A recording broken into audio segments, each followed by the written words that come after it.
Hello students, welcome to Magnet Brains. मैं रूपाली वर्मा आज आपके लिए लेकर आई हूँ आपकी अंतरा बुक का नया अध्याय। ये जो नया अध्याय है ये लिखित है महादेवी वर्मा जी के द्वारा। उन्होंने 2 कविताएं प्रेरणा देते हुए हमारे सामने, एक कविता में वो खुद अपने आप को झंझोड़ रही हैं और दूसरी कविता में वो बता रही हैं कि किस तरीके से जो ये आंसू यानी कि जो तकलीफ होती है कैसे कैसे तरीकों से बाहर आती है। तो जब तकलीफ होती है तो कैसे कैसे चीज़ें बदलती भी हैं।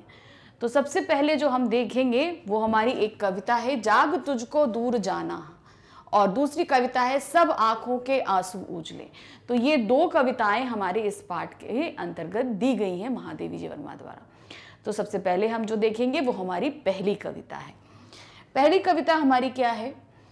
चिर सजग आंखें उनींदी आज कैसा व्यस्त बाना, जाग तुझको दूर जाना, अचल हिमगिरी के हृदय में आज चाहे कंपन होले, या प्रलय के आंसुओं में मौन अलसियत व्योम रोले, आज पी आलोक को डोले तिमिर की घोर छाया, जाग कर विद्युत शिखाओं से निठुर तूफान बोले, पर तुझे है नाश पद पर चिन्ह अपने छोड़ जाना, जाग तुझको दूर जाना। तो अब यहाँ पर महादेवी वर्मा जी अपने आप से ही ये बात कह रही हैं कि अपनी आत्मा को बोल रही हैं कि तुमको ही उठना है और आगे बढ़ना है। होता है ना कि हम अंदर से थोड़ा सा डिप्रेस फील करते हैं, लो फील करते हैं, तो हम चीज़ों में आगे नहीं बढ़ते। तो वो अपने आप को मोटिवेट कर रही हैं। क्या कह रही हैं? चिर सजग आंखें उनींदी आज कैसा व्यस्त बाना, मतलब ये आंखें, इसमें तुम्हारी कैसी इस तरीके की नींद है और तुमने ये आलस का बाना क्यों पहना है। मन बाना मतलब चोला, आलस का चोला तुमने क्यों पहना है। तुम उठो, तुमको अभी बहुत कुछ पाना है, बहुत दूर जाना है, अर्थात पाने के लिए चलना पड़ेगा, बहुत सारे सफरों को पूरा करना पड़ेगा। तो तुमको अभी ये नींद जो है वो छोड़नी है, ये आलस छोड़ना है और तुमको आगे बढ़ना है। नींद और आलस का मतलब ये नहीं कि हम सो रहे थे तो जाग गए। कहने का मतलब ये है कि हम जो अपने अंदर आलस लाते, नहीं आज नहीं हम कल करेंगे, छोड़ दो, ये है ठीक है चलता है, तो वो जो फीलिंग होती है कि नहीं चलता है, उस फीलिंग को हमें दूर हटाना है। अचल हिमगिरी के हृदय में आज चाहे कंप होले, तुमको आगे बढ़ना है, चाहे ये जो अचल यानी कि ना हिलने वाले जो पर्वत होते हैं इनमें कंपन पैदा हो जाए, अर्थात ये हिलने भी लगे तो भी तुमको आगे बढ़ते रहना है।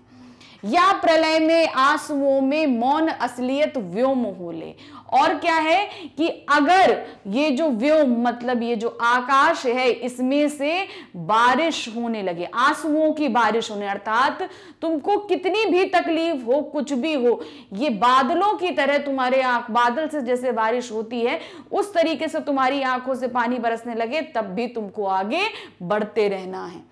आज पी आलोक को डोले तिमिर की घोर छाया, और क्या है, अगर ये पूरा आकाश एकदम अंधेरे में छा जाए, अंधेरे में छा जाए, जो चांद और सूरज के जिसके अंधेरे में डूब जाए, कहीं ना दिखाई दे, तब भी तुमको नहीं रुकना है और आगे बढ़ते रहना है। जाग कर विद्युत शाखाओं में निठुर तूफान बोले, और बिजली चमकता हुआ, खूब बिजली की चमक हो और घंघोर तूफान हो, तब भी तुमको जागकर आगे बढ़ते ही रहना है। पर तुझे है नाश पद पर चिन्ह अपने छोड़ जाना, और जिस पद पर तुम पर चढ़ रहे हो, अर्थात जो विनाशकारी पद भी हो सकता है, लेकिन उस पद पर भी तुमको अपने किए के निशान छोड़ने, अर्थात तुम्हें उस मंजिल तक पहुंचना, वो मंजिल तुम्हारे लिए मुश्किल है, यानी कि विनाश का पथ है, इतना मुश्किल उन्होंने बताया है, लेकिन तुमको रुकना नहीं है और आगे बढ़ते ही रहना है। उस पथ पर अपने निशान छोड़ने, अर्थात उस विनाशकारी पथ तक तुमको पहुंचना ही है। जागो, अभी तुमको बहुत दूर जाना है, अपने आलस को छोड़ो और आगे बढ़ो। अब इसकी व्याख्या क्या दी गई है? प्रस्तुत पंक्तियों में कवयित्री अपने प्राणों को देखकर अत्यंत चिंतित हो रही हैं। वे अपने प्राणों से कह रही हैं कि तुम्हारी आंखों तो सदा सजग थी, मतलब हमेशा जगी रहती थी, अपने प्रिय पद पर सदा देखती रहती थी, आज तुम्हारी आंखों में आलस भरी हुई है, क्यों दिख रही है। आज तुम्हारी दशा इतनी अस्त व्यस्त क्यों है? तुम आलस को त्याग करो, जागो, अपने लक्ष्य को याद करो, तुमने अपने लक्ष्य तक पहुंचना ही है। संभवतः तुम्हें अपने मार्ग में आने वाली अड़चनों का डर है, यानी कि हो सकता है तुम डरे हो इसलिए आलस में यहां बैठे हो, किंतु तुम्हें अपने आलस को दूर करना है और अपने उद्देश्य को पूरा करना है। या आज कभी न डरने वाले हिमालय पर्वत का हृदय कांप उठे, या फिर सदा मौन रहने वाला आकाश भी प्रलयंकारू आंसू रो पड़े। जो आकाश हमेशा शांत रहता है वो आंसू भी बहाने लगे। या चाहे पूरे आकाश पर अंधेरा छा जाए और उस अंधकार में सूर्य चंद्रमा भी विलीन हो जाएं, चाहे बिजली के भयानक तूफान से प्रलय आ जाए या सारी दिशाएं जलमग्न हो जाएं, पर तुम निराश ना होना और उसी शक्त पद पर अपने सफलता के निशान छोड़ाना। जागो, अभी तुम्हारा लक्ष्य बहुत दूर है और तुम्हें उस तक पहुंचना है। तो अभी तो वो मोटिवेट उन्होंने ये चीज करी अपने आप को कि तुमको आगे बढ़ते ही जाना है। नेक्स्ट क्या दिया है? बांध लेंगे क्या तुझे यह व्योम के बंधन सजीले, पथ में बांधा बनेंगे तितलियों के रंग पर रंगीले। विश्व का क्रंदन भुला देगी मधुप की मधुर गुनगुन, क्या डुबो देंगे तुझे यह फूल के दल ओस गीले। तू ना अपनी छाह को अपने लिए कारा बना, जाग तुझको दूर जाना है। तो अब इस वाले में क्या बोल रही हैं छंद में कि क्या चीजें आपको लुभाएंगी जिसके कारण आप इस पद पर नहीं चलेंगे, मुश्किल पद पे। क्या ऐसी चीजें हैं जो आपको इस पद से भटका सकती हैं? तो क्या दिया है? बांध लेंगे क्या तुझे ये मोम के बंधन सजीले, मतलब क्या तुमको जो तुम्हारे सांसारिक बंधन है, सांसारिक बंधन माता पिता भाई बहन पत्नी बच्चे, ये सभी जो सांसारिक बंधन होते हैं, क्या ये बंधन तुमको बांध लेंगे और उस पद पर चलने नहीं देंगे? अपने आप से ही बोल रही है, इसीलिए प्रश्न में है ये, क्या तुमको ये सारे बंधन, सांसारिक बंधन तुम्हें बांध लेंगे?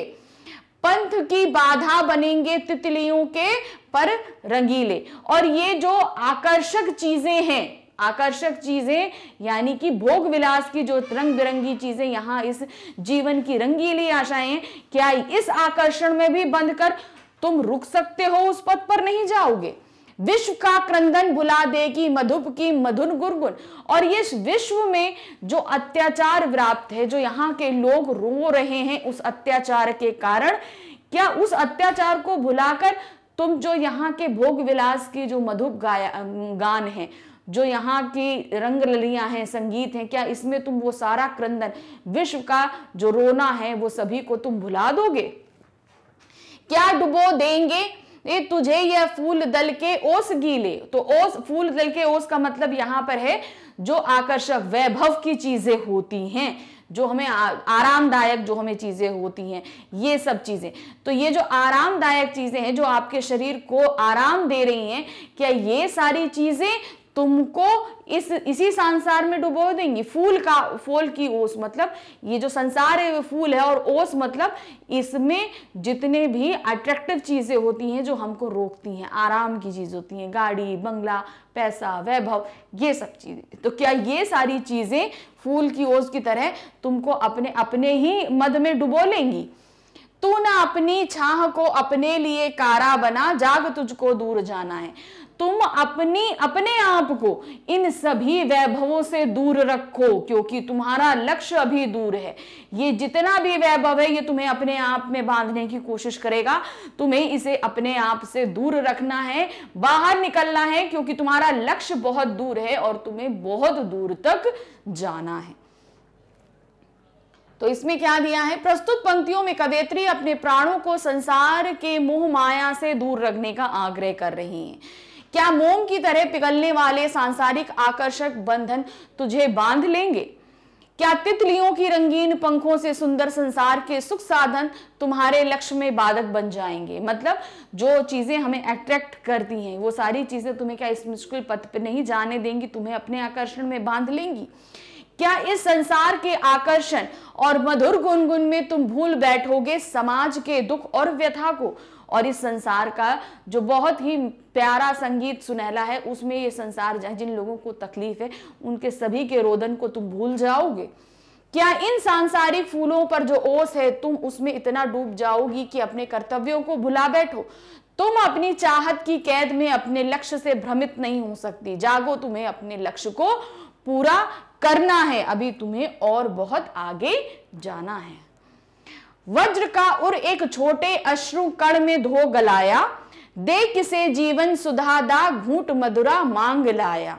सो गई आंधी मलय की वात का उपथान ले आया, विश्व का अभिशाप क्या चिर नींद बनकर पास आया। अमरता सुत चाहता क्यों मृत्यु को उर में बसाना, जाग तुझको दूर जाना। अब इस छंद में क्या बोल रही है कि तुमको जो तकलीफें हो रही हैं, जो चीजें हो रही हैं, उसमें क्या, अगर जब तुमको तकलीफें होंगी तो जो औरों को तकलीफ है, क्या तुम उनको नजरअंदाज करके तुम अपने रास्ते को छोड़ दोगे? ऐसे क्वेश्चन अब अपने पास में उठा रही हैं। क्या दिया है? वज्र का उर एक छोटे अश्रु कण में धो लाया, अर्थात वज्र यानी जब तकलीफों का पहाड़ टूटता है हम पर, तभी हमारे आंखों से आंसू निकलते हैं। तो क्या उस आंसू के डर से क्या तुम अपने पथ को छोड़ सकते हो? यानी कि वज्र यानी तकलीफों से उठने वाले एक आंसू कर्ण से क्या तुम अपने सारे लक्ष्यों को भूल जाओगे, धो दोगे? यानी कि तुम्हारे जहन से वो सारी चीजें मिट जाएंगी। देख किसे जीवन सुधा दा घूंट मदिरा लिया। क्यों तुम अपने जीवन में तुम्हारे जीवन में इतने रस थे, वो जीवन का रस तुम कहीं छोड़ आए और मदिरा रूपी विष ले आए। अर्थात तुम्हारे अंदर जो रस था, जो जीवन था, वो दूसरों को जीवन प्रदान कर रहा था, और तुम्हारे अंदर अब मोह रूपी मदिरा का विष आ गया है और अपना जीवन का रस तुम कहीं छोड़ आए हो। तो तुमने ऐसा क्यों किया? क्योंकि अभी हम आलस में हैं, हम नहीं बढ़ रहे हैं आगे। तो वो अपने आप से, अपने अंदर की आत्मा से ये चीज कह रही हैं। सो गई आंधी मलय की बात का उपथान ले आया। और तुम्हारे अंदर जो आंधी उठी हुई थी इस जग को सब कुछ पाने देने के लिए और हर बुरी चीज को उठाने के लिए, जो तुम्हारे अंदर आंधी उठी थी, तुम उसको भूल आए, उसको तुम कहीं छोड़ आए जाके, और उसकी जगह तुम शांति ले आए हो। विश्व का अभिशाप क्या चिर नींद बनकर पास आया। और जो इस विश्व में अत्याचार के कारण जो हाहाकार मचा हुआ था, चारों तरफ भ्रष्टाचार व्याप्त था, उन सभी को तुम भूल कर जो है वो चिर निंदा में आ गए। मतलब तुम शांति से आकर सब कुछ भूल कर तुम सो गए। अमरता सुत चाहता क्यों अमृत को उर में बसाना। और तुम उस अमरता, यानी कि अगर तुम ये सब करते तो तुम्हें खूब प्रसिद्धि मिलती, बहुत समय तक तुम याद किए जाते। तो भाई मनुष्य क्या है, वो तो कुछ समय में मर जाएगा, शरीर मर जाता है। याद क्या रहते हैं? उसके अच्छे कर्म। तो वही उसी बात को इन्होंने अमरता बोला है, यानी कि तुम उस अच्छे कर्मों को भूल कर करने जा रहे थे, तुम अच्छे कर्मों को तुमने कहीं छोड़ दिया, और चाहत यानी कि लोभ की जो निद्रा थी वो तुमने उर में बसा ली, और तुमने मृत्यु को गले लगा लिया कि सिर्फ मृत्यु पाओगे, तुम अमरता नहीं पाओगे। तो ये सभी चीजें अपने दिल से निकाल दो और जागो कि तुमको अभी बहुत दूर तक जाना है, तुम्हारा लक्ष्य अभी बहुत दूर है। क्या दिया है? प्रस्तुत पंक्तियों में कवयित्री अपनी आत्मा को कहती हैं कि तुम तो वज्र के समान कठोर थी और कभी भी आपदाओं से विचलित, फिर आज क्या हुआ? आज तुम्हारा हृदय एक छोटे से आकर्षण के आंसू कैसे गल गए? अपने जीवन का अमृत कहां छोड़ाई और बदले में मदिरा रूपी विष ले आई? संसार के रुंदन के विरुद्ध जो आंधी तुम्हारे मन में थी, क्या वो सो गई है?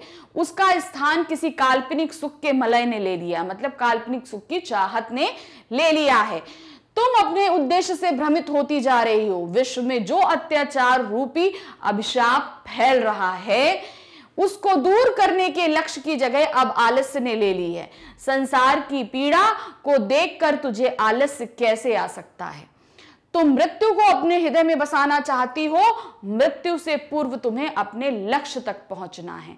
यानी कि तुम सब कुछ छोड़कर अपने आप को मृत्यु तुमने एक्सेप्ट करिए नहीं, तुम उस मृत्यु तक पहुंचो, लेकिन उससे पहले तुम्हें बहुत सारे अच्छे कार्य करने हैं।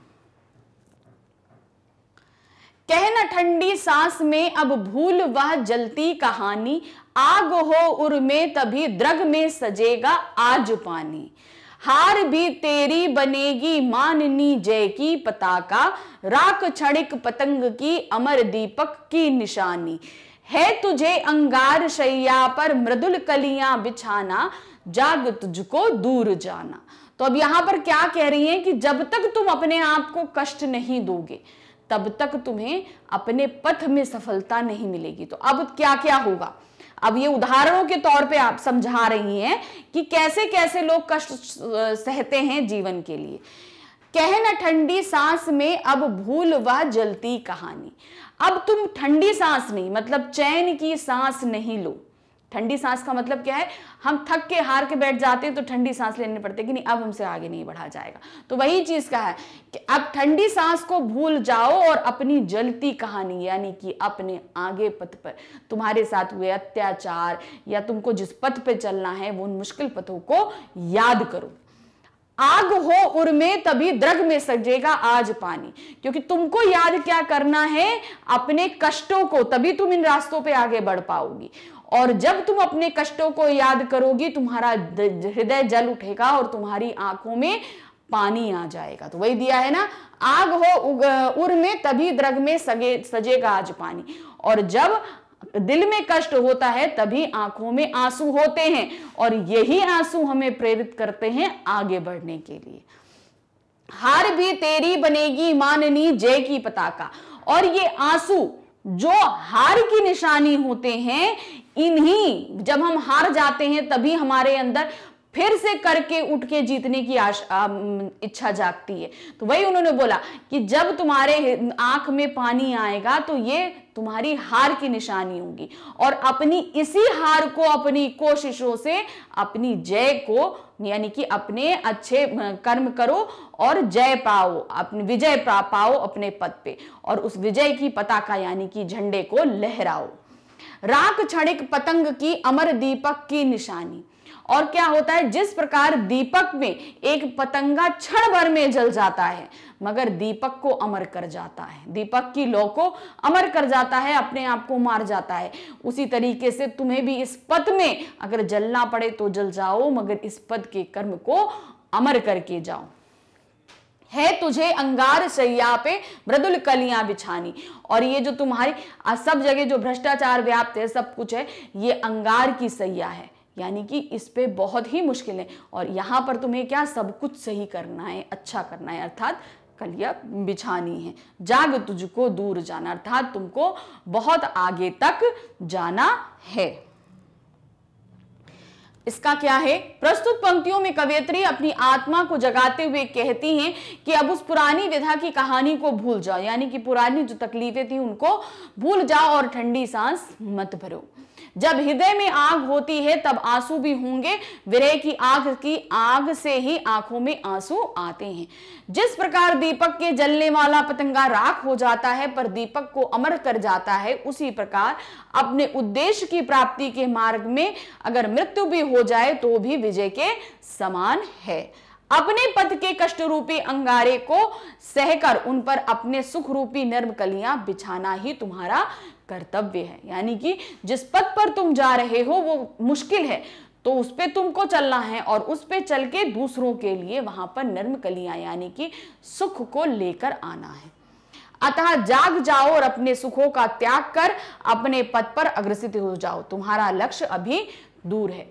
तो वो अपने आप को ही बोल रही हैं कि अपने सारे सुखों को, मतलब कि सारे जितनी भी संपन्नता है इन सभी को भूल जाओ, वैभव को भूल जाओ, तुम्हारा लक्ष्य अभी बहुत दूर है, तुमको बहुत आगे तक जाना है। तो ये जाग तुझको दूर जाना है, ये कविता हमारी यहाँ पर समाप्त हो गई।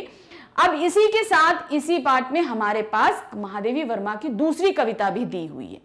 दूसरी कविता हमारी क्या है, सब आंखों के आंसू उजले कविता है। ठीक है, तो इसमें क्या है जो ये कवयित्री हमारे सामने लेकर आई है, ये इसको हम पहले पढ़ेंगे, अर्थ समझेंगे और फिर भावार्थ। तो क्या दिया है इसमें, सब आंखों के आंसू उजले सबके सपनों में सत्य पला, जिसने उसको ज्वाला सौंपी उसने इसमें मरकंद भरा, आलोक लुटाता व घुल मिलकर देता झरिया सौरभ बिखरा, दोनों संगी पंथ एक किंतु कब दीपक खिला कब फूल जला। तो इस वाले इसमें कविता में ये बता रहे हैं कि हम सभी इस जीवन में आए हैं, सब आए हैं, लेकिन सबके अलग अलग कार्य हैं, सब अलग अलग कार्य करते हैं। कोई हम किसी का कार्य नहीं कर सकते, कोई हमारा कार्य नहीं कर सकता। हम सब अलग अलग लक्ष्य के लिए आए हैं और हम सभी के लक्ष्य इस पथ पर अलग अलग हैं। तो यहां पर इन्होंने क्या बोला है, सब आंखों के आंसू उजले, सबके सपनों में सत्य पला। यानी कि इस पृथ्वी पर जितने लोग आए हैं उन सभी के आंखों में आंसू उजले हैं, यानी कि सही के सपने हैं, ऐसे अच्छे अच्छे सपने हैं, और सबके सत्य पलाए, क्योंकि वो सभी उस सत्य को प्राप्त करना चाहते हैं। जिसने उसको ज्वाला सौंपी, अब ईश्वर के लिए बोलती हैं वो, कि ईश्वर की बात करिए, ईश्वर ने हम सभी को बनाया है। तो जिस प्रकार दीपक को यहां क्या दिया है, जिसने उसको ज्वाला सौंपी उसने उसमें मरकंद बना। तो ज्वाला सौंपी मतलब जिस ईश्वर ने एक दीपक के अंदर ज्वाला दी, मतलब अग्नि दी, उसी दीपक ने, उसी ईश्वर ने फूलों के अंदर भी रस भरा है। जहां एक तरफ अग्नि दी है, वही फूलों के अंदर कोमल कोमल रस, फूलों को भी कोमल बनाया और उनके अंदर रस भरा है। आलोक लुटाता व घुल मिल, और क्या होता है कि जो दीपक है वो जल जल कर जो है चारों तरफ प्रकाश फैलाता है, और फूल क्या है, हर तरफ अपनी सुगंध फैलाता है। इन दोनों के अपने अलग अलग कार्य हैं, दीपक का उजाला देना और फूल का सुगंध देना। तो ये दोनों ही क्या है, अपने आप को जला रहे हैं, क्योंकि फूल भी खिला है तो वो झड़कर मुरझाएगा, और दीपक भी जला है जो तो जल जल के तकलीफ दे के रोशनी दे रहा है। तो सब अपने कर्मों को कर रहे हैं जिसके लिए वो इस पृथ्वी पर आए हैं। देता झरिए सौरभ बिखरा, और फूल क्या होता है, वो सुगंध देता रहता है और आखिर में झड़कर अपने आप को समाप्त कर देता है। झड़ जाता है ना, सूख जाता है, तो वो झड़कर समाप्त हो जाता है। दोनों संगी पथ एक, किंतु कब दीप खिला कब फूल खिला। दोनों ही साथी हैं, इस जीवन में आए हैं तो साथी हैं ना, संगी साथी हैं, इसी जीवन के पथ पे चल रहे हैं। लेकिन फूल जो कार्य कर रहा है वो दीपक नहीं कर सकता, और दीपक जो कार्य कर रहा है वो फूल नहीं कर सकता। अर्थात कहने का ये मतलब है कवयित्री का कि यहां पर इस संसार में जो कोई भी आया है सबके कार्य निश्चित हैं, उसे वही कार्य करने हैं। तो यहां क्या दिया है, प्रस्तुत काव्य पंक्तियां छायावोत्तर कवयित्री महादेवी वर्मा द्वारा रचित है। इस कविता में कवयित्री प्रकृति के सुंदर रूपों का चित्रण किया है, जिसमें संपूर्ण यथार्थ व्याप्त है, मतलब वास्तविकता जो है वो है।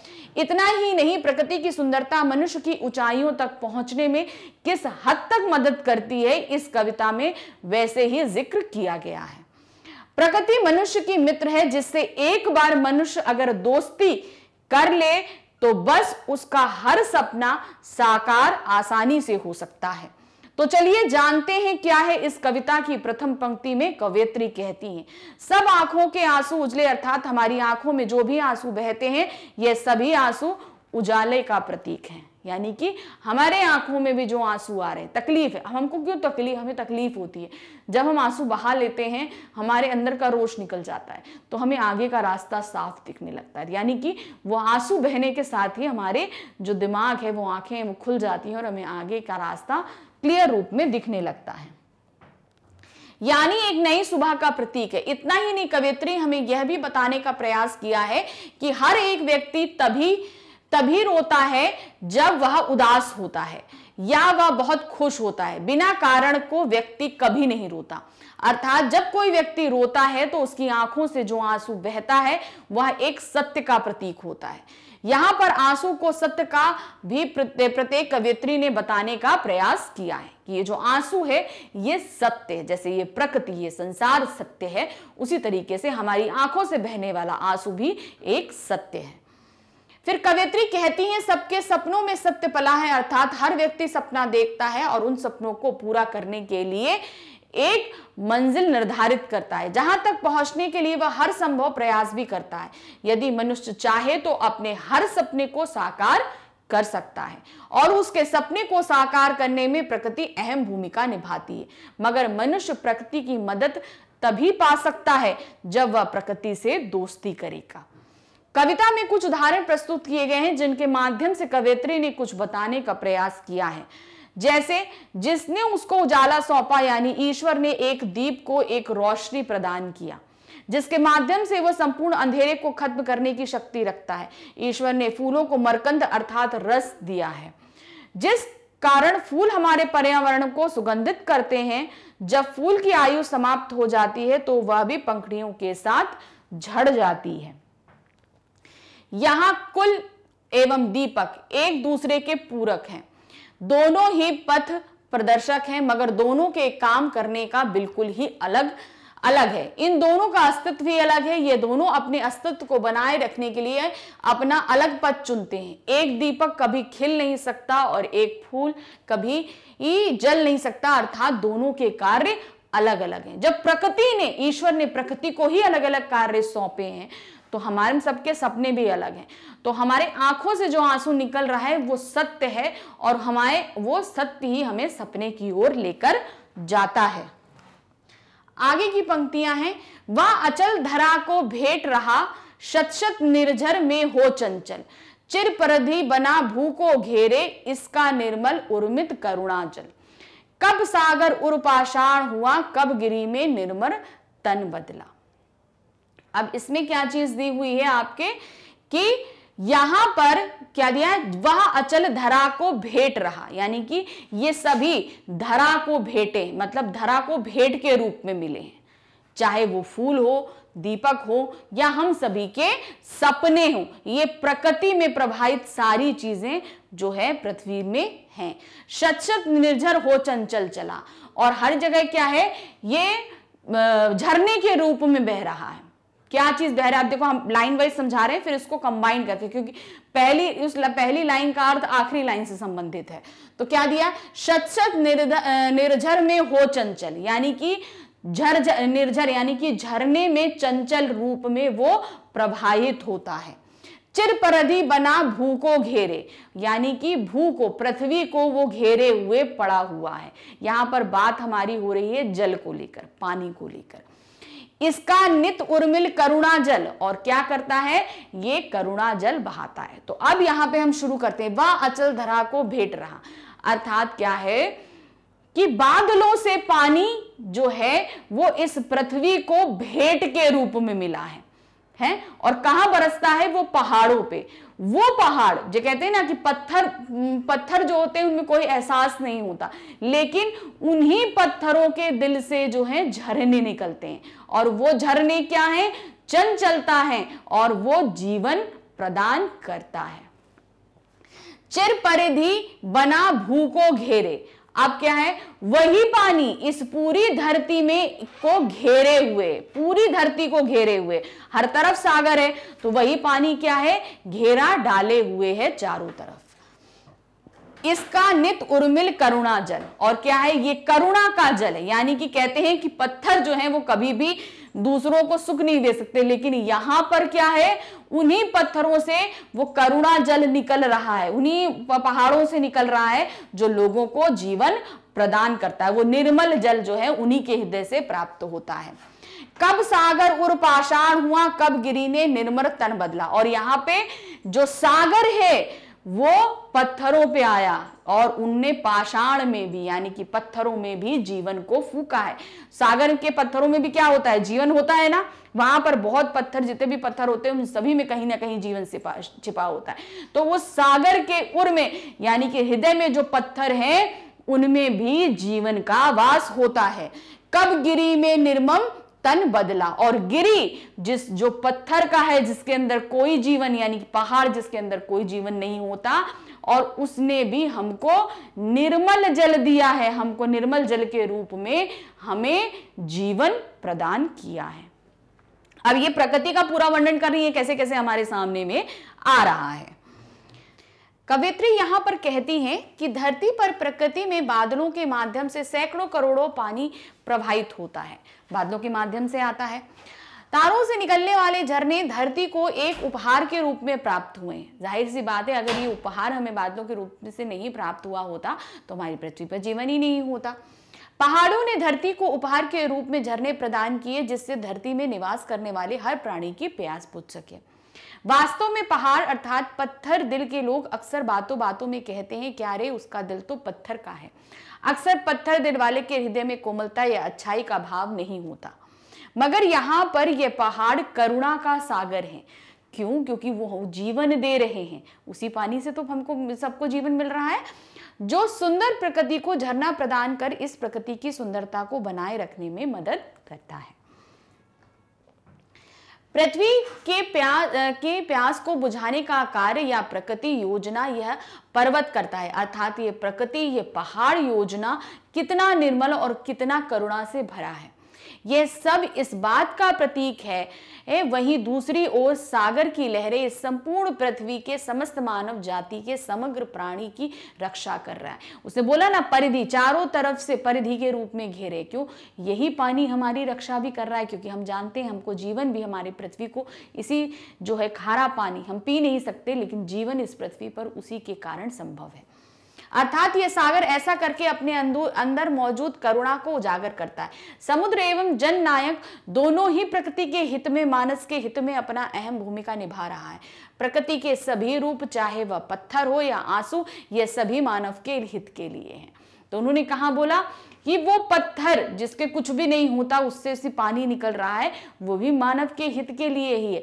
ये आंसू जो किसी के हित के लिए नहीं होते मगर होते हैं। क्यों? क्योंकि किसी को कुछ इसका कोई मतलब नहीं है, लेकिन ये आंसू ही हमारे अंदर क्रांति की ज्वाला पैदा करते हैं और तभी हम उस क्रांति की ओर बढ़ते हैं जो हमारे अंदर आग लगी होती है, जिसके कारण हमारे अंदर वो आंसू पैदा हुए होते हैं। नव तारक सा खंडित पुलकित, यह क्षुद्र धारा को चूम रहा, वह अंगारों का मधुर रस पी केशर किरणों सा झूम रहा, अनमोल बना रहने को कब टूटा कंचन हीरक पिघला। तो अब यहाँ पर हीरा और सोने के माध्यम से हमारे सामने उन्होंने उदाहरण प्रस्तुत किया। देखिए, प्रकृति का हो गया, ये भी प्रकृति की ही एक देन है। तो क्या दिया है? नव तारक सा खंडित पुलकित, यह चुर धारा को चूम रहा। अर्थात ये जो हीरा है ये ठोस होता है, मगर यही खंडित होकर जीवन को जीवन देता है। जीवन क्या है? बहुत संघर्षों से घिस घिस के ये हीरा कैसे बनता है? कहते हैं ना, कोयले की खदानों में हीरा मिलता है, तो वो कहां? वो घर्षण से घिस के गंदगी में रहकर ही वो हीरा बनता है। यानी कि मनुष्य को भी उससे ही सीख लेनी चाहिए कि जैसे वो संघर्षों से तप के बन के हीरा बन रहा है, उसे ही मनुष्य को भी वैसे ही संघर्ष करने हैं। वह अंगारों सा मधुर अब स्पीकर केसर किरणों सा झूम रहा। अब क्या है? जो सोना होता है, अब सोना अगर पत्थर के रूप में है तो कुछ नहीं, जब तक वो पिघल कर कोई अच्छा सा रूप नहीं लेता। तो उसके लिए क्या होता है? उसे अंगारों में तपना पड़ता है, वो तपिश को सहन करना पड़ता है। कब? तब कहीं जाकर वो केसर की किरणों में, मतलब कि वो पतली पतली धाराओं में बनता है, उसमें डिजाइन्स बनती हैं और तब वो उपयोग में लाया जाता है। यानी कि उसकी उपयोगिता भी तब साबित होती है जब वो तपता है, अंगारों में तपता है। अनमोल बना रहने को कब टूटा कंचन हीरक पिघला। और यहां पर अनमोल बनने के लिए कभी भी क्या है? कंचन टूटता नहीं। कंचन जो है सोना होता है वो टूटता नहीं और हीरा पिघलता नहीं।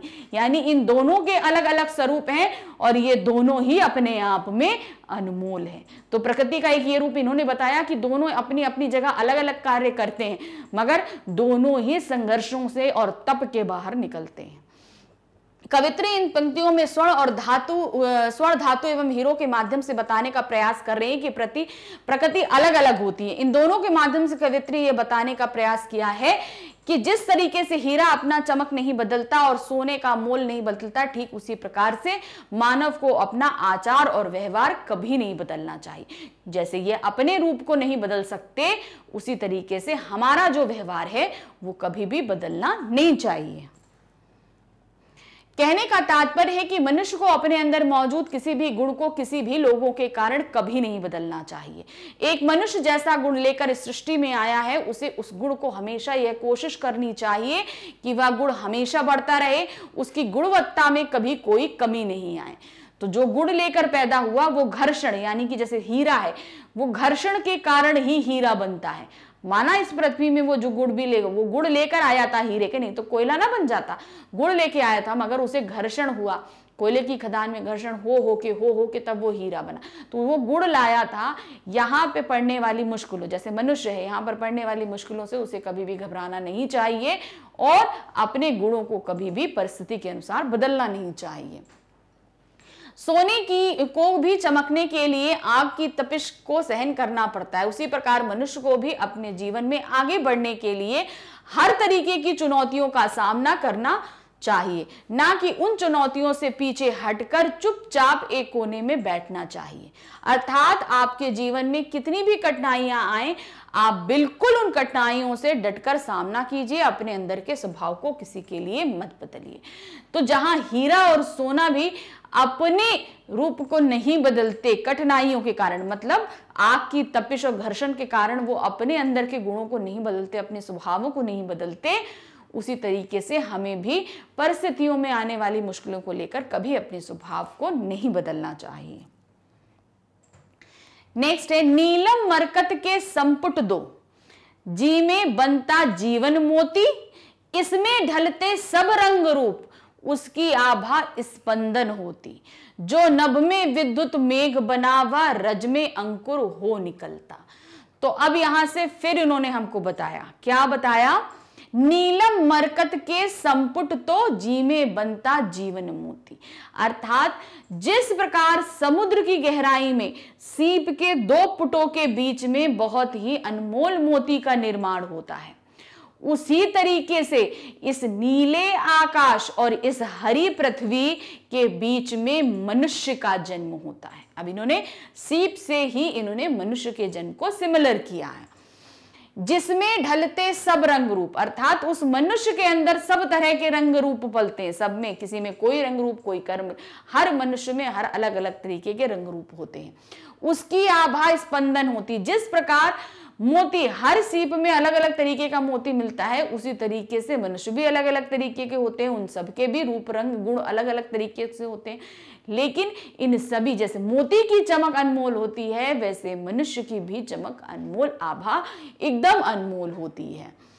जो नभ में विद्युत मेघ बना व रज में अंकुर हो निकला, और जो यही मनुष्य क्या है, नभ में विद्युत सा चमकता है, जब मुश्किलें आती हैं तो उनका सामना करता है और रज में अंकुर हो जाता है, और अगर जीव पृथ्वी में गिर जाए तो वहां से भी अंकुर निकल आता है। तो इन्होंने प्रकृति के माध्यम से हमें बताया है कि जिस तरीके से वो अगर आकाश में हो जाए तो बिजली के रूप में चमक जाता है, और जमीन में पड़ जाए तो अंकुर के रूप में निकल आता है, तो उसी तरीके से मनुष्य भी जहां पे भी जाए उसे अपने गुण पूरी तरीके से दिखाने चाहिए, वो जैसा है उसको वैसा ही रहना चाहिए।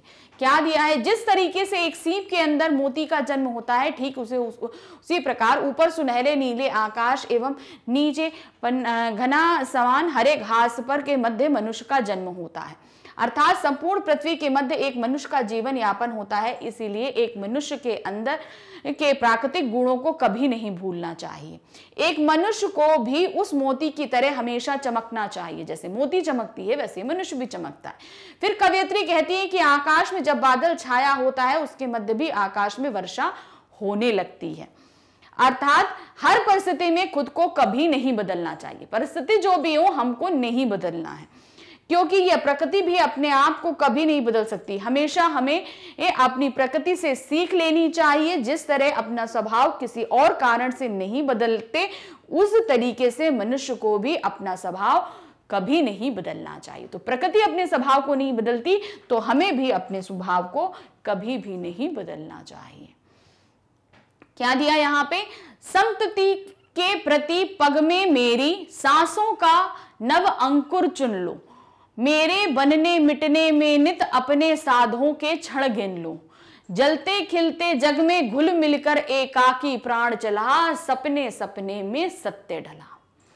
अब यहाँ कर क्या बोले उन्होंने, सृष्टि के अंदर समस्त प्राणियों का निवास, जितनी भी ये पूरी समझी ना, संतति के प्रति पग में मेरी, सभी प्राणियों का निवास होता है। सब तरह तरह के प्राणी होते हैं, जैसे प्रकृति में हर तरीके का प्राणी होता है, हर तरह का जानवर होता है, उसी तरह इस सृष्टि में भी अलग अलग तरीके के प्राणी हैं। और इस सृष्टि को ईश्वर ने गतिशील बनाया है, हमेशा परिवर्तन होता रहता है, लेकिन मनुष्य को अपने अंदर की चीजों को उस प्रकृति के हिसाब से नहीं बदलना। जैसे शेर है, शेर का कारण है शिकार करना, हिरण घास खाता है, तो जिस तरीके से उनकी संतति सृष्टि में हर किसी का अपना एक रूल होता है, वैसे ही यहाँ पर भी है।